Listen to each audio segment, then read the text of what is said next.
Hey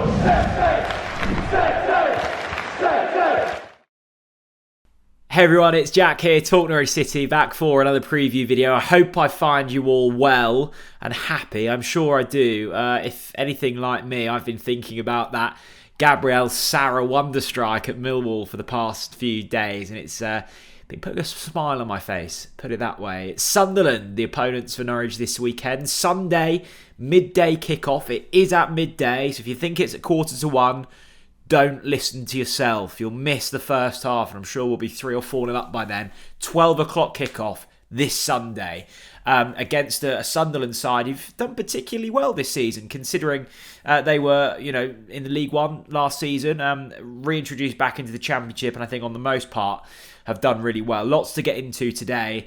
A big thank you to Betmate for sponsoring all of our preview content this season. A really exciting one this weekend. We're doing a pot solely for the Norwich against Sunderland game. So you simply pick a 7-a-side team from either Norwich players or Sunderland players. That's what you've got to choose from. Get a mix of those in there. And points being prizes. It's fantasy football type stuff. Points for shots, goals, assists, you name it, you get points for it. The link's in the description. If you sign up via the link, you get a little bit of free credit as well. Everything you need to know is down there. The teams Chris and I have constructed have been on the screen. Put it this way, I've been outperforming Chris this season, and I suspect it will be the same this weekend. Let's just quickly reflect on that Millwall victory then, because it was too good not to, reminisce about it even more. It felt like a really big victory for Norwich, particularly having gone 1-0 down away from home against a team that hadn't lost in the league at home since September. When Tom Bradshaw tucks that strike away early on in that game, you're thinking, oh goodness, like this could get nasty. The atmosphere was electric at that point, and you just thought Norwich really need to find another gear here. They need to dig deep, because at that moment it just wasn't going well, and we did. We kind of shut up shop for a bit. It was all a bit scrappy. It was quite slow, but we kind of built the foundations and went again. The first goal was slightly fortunate through Jakob Sorensen. It got through a lot of bodies. The second goal was really well worked, and again another set piece moment, and I think we need to really utilise those moments this season. I see that Alan Russell is no longer at the football club. I don't think David Wagner ever seemed too keen about working with him. At least we've got Reading at home to remember Alan by.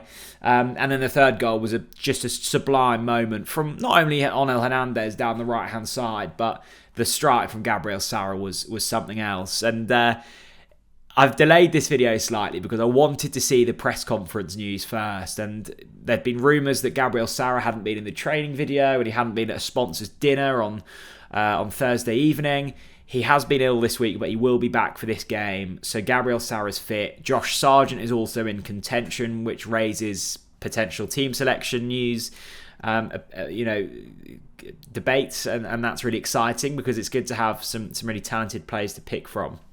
Look, I'm going into this game really confident. Sunderland are going through somewhat of an injury crisis. I think they're without 7 players this weekend, including a few of their main men. I think ever since Ross Stewart got injured, they've struggled ever so slightly going forwards.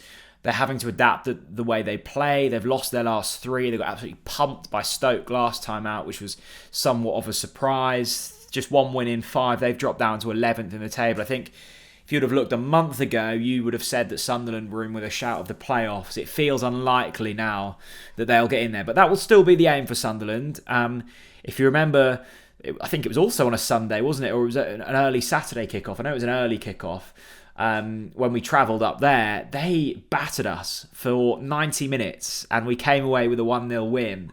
And look, that was Dean Smith, and it was a very different time for Norwich, but it showed what they're capable of. This is a good team under, I think, a fairly good coach in Tony Mowbray. So Sunderland, we need to respect them. I think it will be a slightly easier task than Millwall, particularly with us being at home now. I think it's been promising that we've dispatched a few teams at home in the last couple of weeks. That provides confidence. It boosts the atmosphere. And I think that's really important.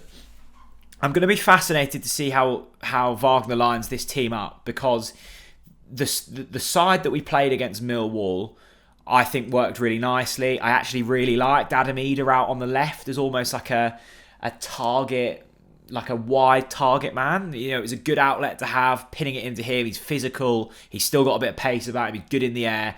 I think there'll be similar battles this weekend against Sunderland.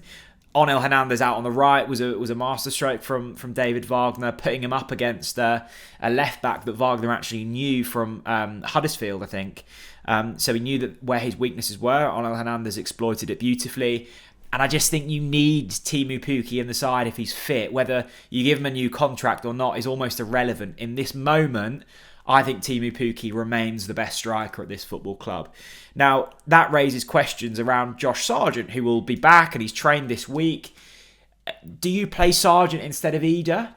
See, I'm still undecided about what what Josh Sargent's best position in this side is. I'm not sure if he's a winger. I'm not sure if he's a number 9. I think the best we got out of him was when Pukki was injured and we played him through the middle. But I think I'd rather have Pukki instead of Sargent. Equally, if Sargent were to start and Pukki's on the bench, what a fantastic asset to have off the bench in Teemu Pukki. So I think that's where the debate is to be had. I think the midfield picks itself in Gabriel Sauer and Kenny McLean, who I've been so impressed with ever since David Wagner came in. I think both of those have been such good performers over a consistent period now. And although we did concede a sloppy error against Millwall, and we gave away a really sloppy set piece as well, I think for the most part of that game, Hanley and Gibson were actually fairly solid. It was a relentless task having to deal with those long balls forward from Millwall. I think for 90% of the time, they dealt with it really well. I think that their game is more suited to an aerial one. I think they're very good in aerial duels. When the ball is on the floor, they struggle slightly more. I think Gibson more so. Look, you can bring Big Andy in. Again, not too many criticisms of that. But after the Millwall game, and I think Sunderland here, without a lot of players, they'll be looking to sit deep and try and hit us on the counter. And I think the team that played against Millwall is more than suited to that. The pleasing thing, as I say, is that you've got a few more options this week than we did against Millwall. The other one that's fascinating is Dimi Anulis, because he's either so good or he's so poor. I mean, I thought there was a genuine risk that he would get hooked at half-time against Millwall. He didn't. He has been before by David Wagner. I think that was away to Coventry, wasn't it, when we did win that game, but it got awfully chaotic. You just want to see a little bit more consistency from Dimi, a little bit more coolness on the ball and not mistakes, because it does feel at the moment like if there were any player to give the ball away, he's the one. I think this is a really big opportunity for Norwich City, I really do. I think if you come through Millwall and Sunderland with 6 points, it gives such confidence, it sets a statement, and it proves to the rest of the league that we are here and we are putting up a real challenge for promotion this season. Sunderland come at a good time to play them. It's a long trip down from Sunderland early on a Sunday. I know the players will be travelling up early. I can't imagine there'll be too much of a travelling support, particularly with the awful weather in the UK at the moment. Lots of injuries for Sunderland coming off the back of a really poor run. I wouldn't be surprised if they set up really deep, try and soak up pressure and just try and get away with a point. Equally, a point wouldn't be the end of the world for Norwich. I think the key thing at the moment is just putting together this unbeaten run. But as I say, this feels like a really, really good opportunity for Norwich. And if they perform anywhere near the standard they did against Millwall, I think we win this game. It's as simple as that. So there we go. That's Sunderland. It's Sunday. It's on the telly. I'm really looking forward to it. I think the atmosphere at Carrow Road is going to be electric. Let me know your thoughts down in the comment section below. How do you think Wagner's going to set this team up? Do you think there will be changes? And if so, who comes in? And what's your score prediction? I'd love to hear from you. Remember, Betmate have been sponsoring all of our preview content this season. You guys seem to love it. Loads of you playing every week. Come over, join the link in the description below, and we'll see you over there. I will see you all on Sunday at Carrow Road. I can't wait. Stay safe, everyone. Bye-bye.